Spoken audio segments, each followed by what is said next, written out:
do we not lose our next sale? Have you ever had the thought of, you know, these conversations on social media, they don't get me to my next sale? Or have you ever been ghosted on Messenger?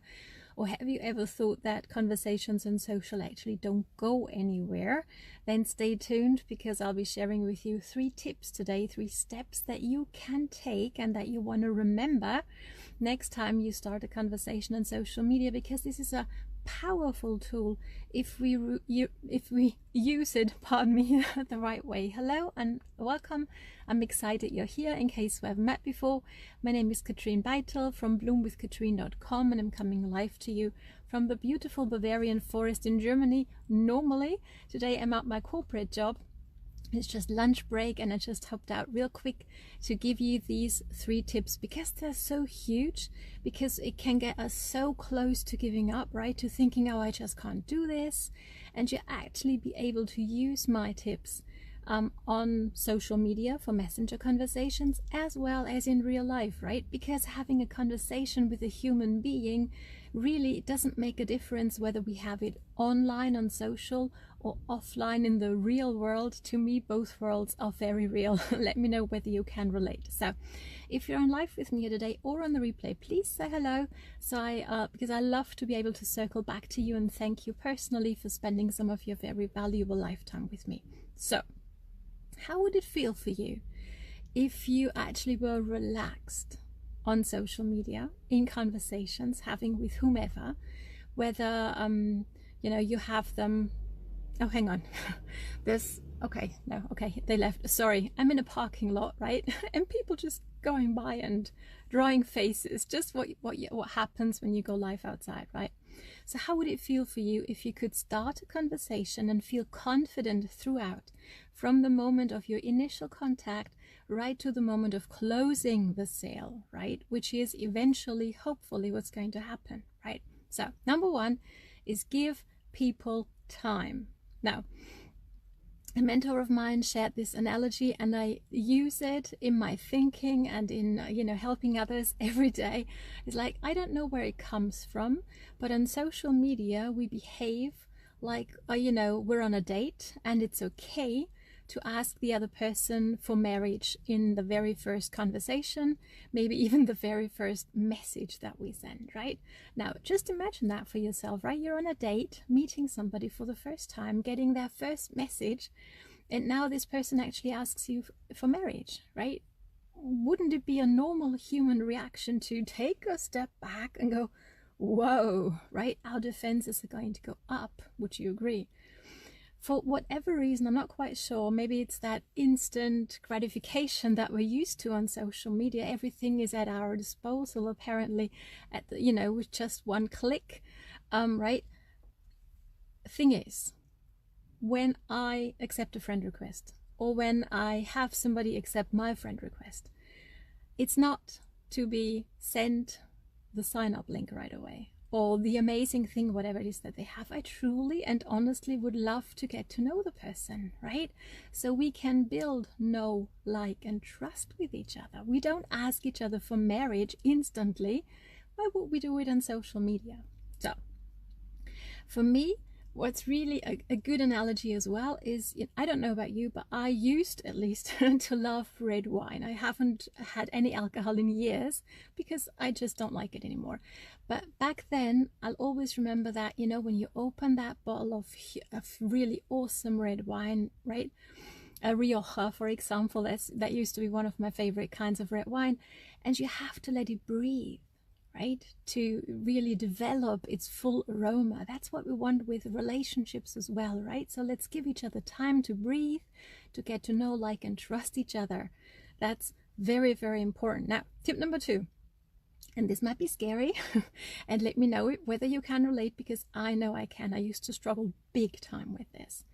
You want to ask for what it is that you want. You want to ask for the sale. And you want to do it, and this is something I learned from Matt Morris, you want to close early and often, okay? And this used to so scare me. Let me know if I'm the only one or whether you can relate a little bit, right? So what happens is we have that conversation, we build the know, like, and trust, and we finally get to have a conversation about what it is we have to offer, right? And by the way, from the initial contact and having that conversation doesn't have to take eternity, right?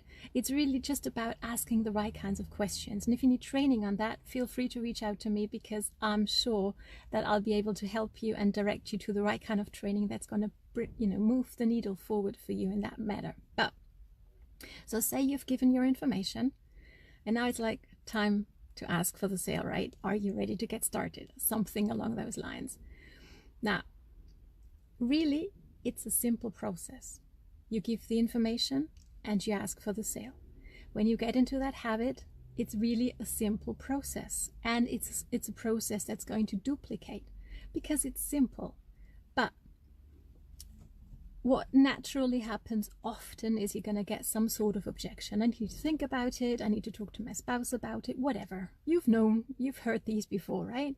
So what's really important here is to be able to not only help other people overcome these objections, and I just did a live video just a couple of weeks back on how to do that in an easy 3-step process. So if you want that, please feel free to reach out. I'm happy to send you a replay, right?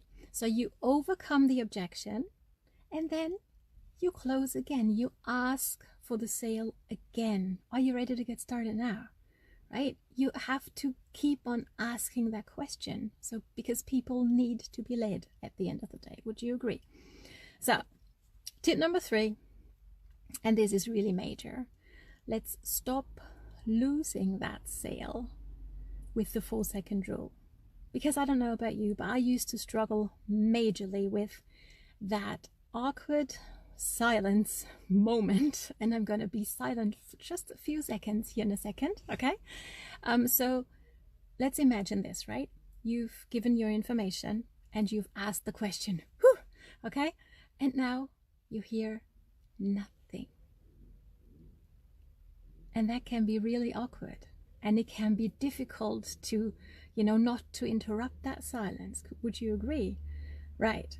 So we start talking because it's uncomfortable. And what we're actually doing, we're interrupting a very important mental process that's going on in the other person. And here's the thing. What would you think? How many seconds does it take on average for an adult person to make a buying decision for something that ranges between 100 and 1,000 or even a few thousand euros in my case, or maybe dollars in yours, right? What do you think? How long does it actually take us to take that decision? It's not long. It's on average 4 to 8 seconds. It's not long, right? However, when you've just, mastered up your courage, and you've given the information, you've had the conversation, you've given the information, you've asked for the sale, and now you hear nothing for 4 to 8 seconds. It's really, really difficult. And here's the thing, another average number, I love numbers. The average person involved in sales will allow 2 to 3 seconds of silence after asking for the sale. And then they'll start interrupting, they'll start selling, giving even more awesome points why it's really the best decision to make that purchase, right? So what we're doing is actually we're talking ourselves out of the sale. Okay? Now, how important is that to understand and to remember, right? So I hope you're going to remember this when you're next time in a closing conversation, right? We're interrupting the mental process. So the other person's going, okay, am I ready to make that decision, right? So they start thinking, and they say nothing because they're busy thinking. They're in their mental process, and we interrupt them. We actually talk ourselves out of the sale. So let's not do that anymore, right?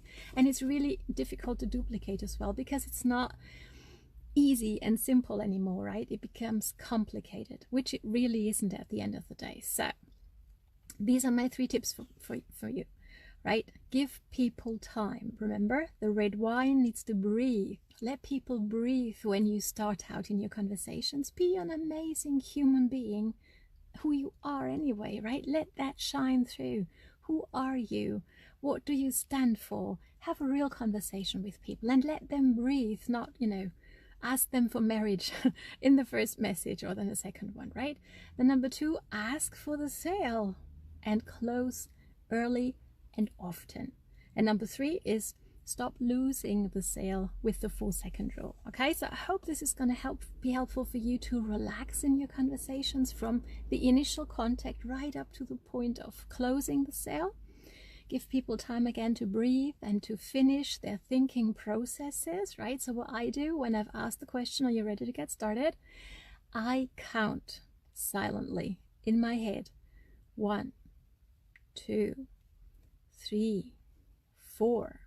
If I still don't hear anything, I might actually count up to 6, so as to not interrupt the other person's mental process, okay? Again, in closing here, if you're not sure on how to overcome that objection, that are always going to come up. It's just normal, right? People have objections whenever we offer them something. That's normal. So if you need that, if you're not quite sure on how to do that in 3 simple steps to overcome any objection, please reach out to me. I'm happy to share the replay of that video for you and fill you in. So thanks so much for watching. I hope this was helpful. Let me know, as always, what was new for you, what was maybe an aha for you, and above all things, what are you going to implement from here on out? Okay, so again, thank you so much for watching. Have a pleasant day, have a successful day, and enjoy having your conversations, whether it's on social media or offline. So see you on the weekend. Have a great one. Bye.